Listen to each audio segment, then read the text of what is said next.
Salve, salve, torcida vascaína, voltamos com o nosso canal Vamos Vasco.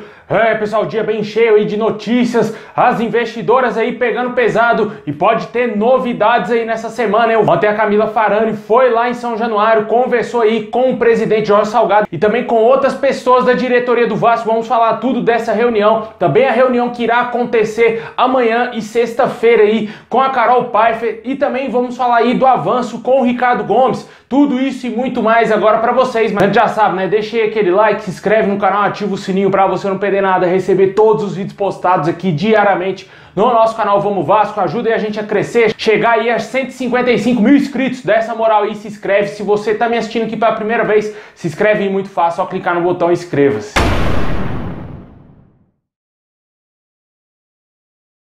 Bom, pessoal, o Vasco aí que tenta resolver a situação de quem será o seu novo diretor aí de futebol, né? O nome que seria aí o grande alvo da diretoria do Vasco é do Anderson Barros, que está praticamente de saída do Palmeiras ao término da final da Libertadores. Ele deverá deixar o clube paulista e, quem sabe, voltar ao Vasco, né? Ele que já trabalhou no Vasco lá na época que o Eurico Miranda era presidente em 2017 e agora pode retornar ao nosso clube aí. Ele é um dos grandes desejos da diretoria do Jorge Salgado, que quer contar com esse profissional. As informações iniciais é que o Carlos Leite, o empresário, estaria aí ajudando o Vasco a fechar com esse diretor para a próxima temporada, para ele ser o diretor de futebol do clube, e também com o treinador Zé Ricardo. Só que até o momento não tem nada fechado, né? E outros nomes de treinadores começam a ser especulados novamente, que os nomes preferidos da diretoria hoje seriam aí o Dorival Júnior, o Mano Menezes e o próprio Zé Ricardo, né? Pode ser que tenhamos mais novidades, mas até o momento esses três nomes são os mais fortes aí para assumir o Vasco, né? Eu acho que o melhor nome desses três aí, óbvio, é o do Dorival Júnior, né? O Mano Menezes já está numa decadência muito grande também, um técnico que joga muito na retranca, não me agrada o estilo de jogo do Mano Menezes. Também aí o Zé Ricardo já é um técnico que eu acho que não tem mais peso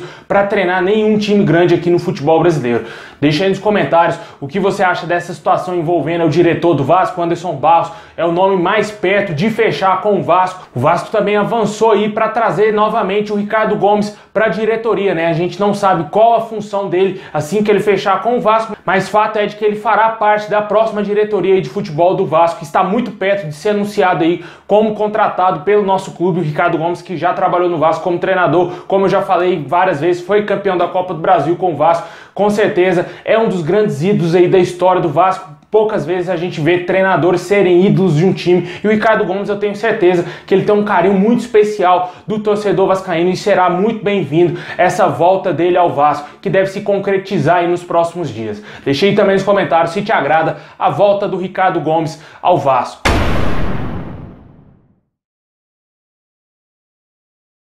Bom, pessoal, a diretoria do Vasco já começou a preparar a barca de atletas aí que deixarão o clube e não participarão do projeto aí de 2022. Os nomes dos jogadores Valber, Zeca, Andrei e Léo Jabá, que já ganharam férias antecipadas, não estarão no Vasco na próxima temporada. Outros atletas vão seguir o mesmo caminho nos próximos dias, mas nem todo mundo tornará o mesmo rumo, né? Alguns jogadores não foram descartados e serão aí avaliados pelo novo departamento de futebol do clube, que ainda está sendo montado, né? Ou melhor, ainda não foi montado. Ainda serão avaliados aí pela comissão técnica o nome aí do zagueiro Leandro Castan, do lateral direito Léo Matos, ambos com contrato até o final de 2022. O meio-campista Marquinhos Gabriel, que tem um contrato se encerrando agora em dezembro. O atacante Daniel Amorim, com um contrato de empréstimo junto a Tombense, que também se encerra em dezembro. Ressaltar que o Nenê está certo também para 2022, já que tem vínculo com o clube. O meio Sarrafiori renovou e também deve fazer parte do grupo. E o John Sanches tem contrato de empréstimo e a tendência é seguir em São Januário. Apesar de ter notícias aí que diz que o Vasco irá devolver ele ao Independiente Del Valle, né? Fato é de que o Vasco depende da montagem aí da sua diretoria para definir as situações, e principalmente do zagueiro Leandro Castan, que eu acho que não tem clima nenhum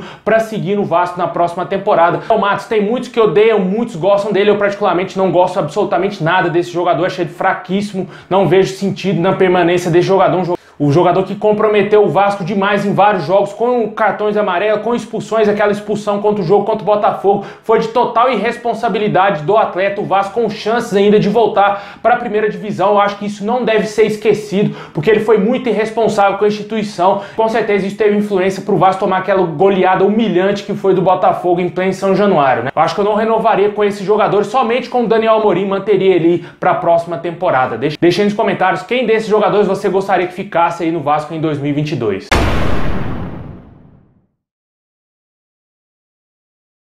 Bom, pessoal, agora para fechar, vamos falar aí dos investidores, né? Ou melhor, das investidoras que devem fechar com o Vasco aí, quem sabe, nos próximos dias. Ontem a investidora Camila Farrani visitou o São Januário, conversou aí com pessoas da diretoria do Vasco e ela voltou a dizer que tem interesse em ajudar o clube e cita principais pontos aí possíveis para contribuições dela, né? Através da sua conta oficial no Instagram, a empresária revelou que deseja ajudar o Vasco e, claro, os principais pontos que ela planeja contribuir são aí a tecnologia, mulheres e a educação.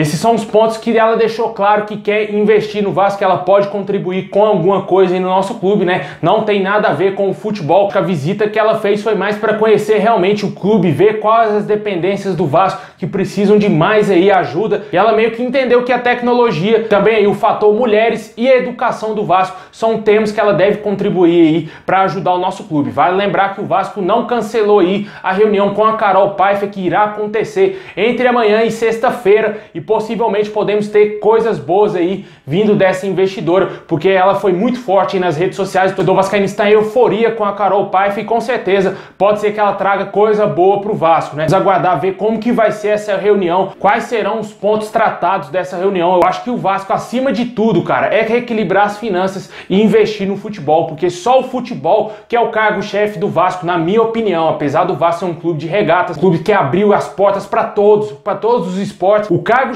sem dúvida nenhuma, é o futebol. O torcedor do Vasco assiste o Vasco pelo futebol, ou melhor, mais de 90% acompanha o Vasco pelo futebol. Eu acho que o principal é sempre o futebol, o alvo principal tem que ser esse. Na minha opinião, eu acho que esse assunto tem que ser levado sempre à mesa aí para esses investidores que querem vir investir no Vasco, para investir em coisa certa, porque o futebol pode dar retorno e retorno gigante para o nosso clube, que o principal para o Vasco hoje é ter um time decente e voltar para a primeira divisão, para aí sim equilibrar a receita, voltar a receber muita grana da Rede Globo, porque tudo aí vai trazer uma coisa, né? Se o Vasco voltar para a primeira divisão, vai atrair mais patrocinadores, consequentemente mais grana, e isso passa por um acesso do Vasco em 2022. Se não tiver investidor, se não tiver um time decente, vai permanecer mais um ano na segunda divisão, porque a diretoria do Vasco já mostrou que ela é muito incompetente, não tem condições de gerir um clube de futebol, e o que a gente está vendo ainda, até o final da Série B, é um absurdo. Até o momento o Vasco não decidiu o seu ano de 2022, não contratou o diretor de futebol, não contratou um treinador, ainda não sabe o que irá fazer com alguns jogadores,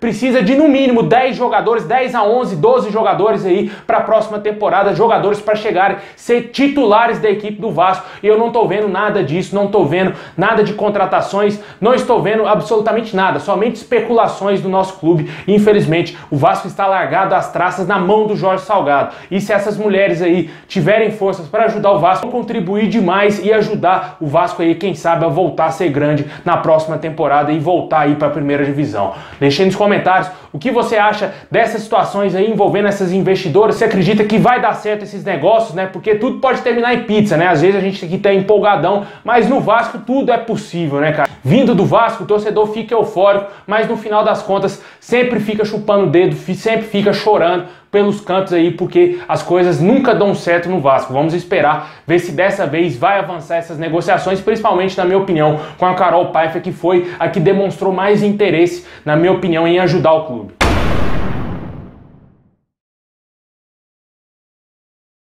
Bom, pessoal, é isso aí. Muito obrigado a todos vocês. Deixa o like, se inscreve no canal, ativa o sininho pra você não perder nada. Muito obrigado a todos vocês. Saudações vascaínas a todos e tamo junto aí. É nóis. Vascão.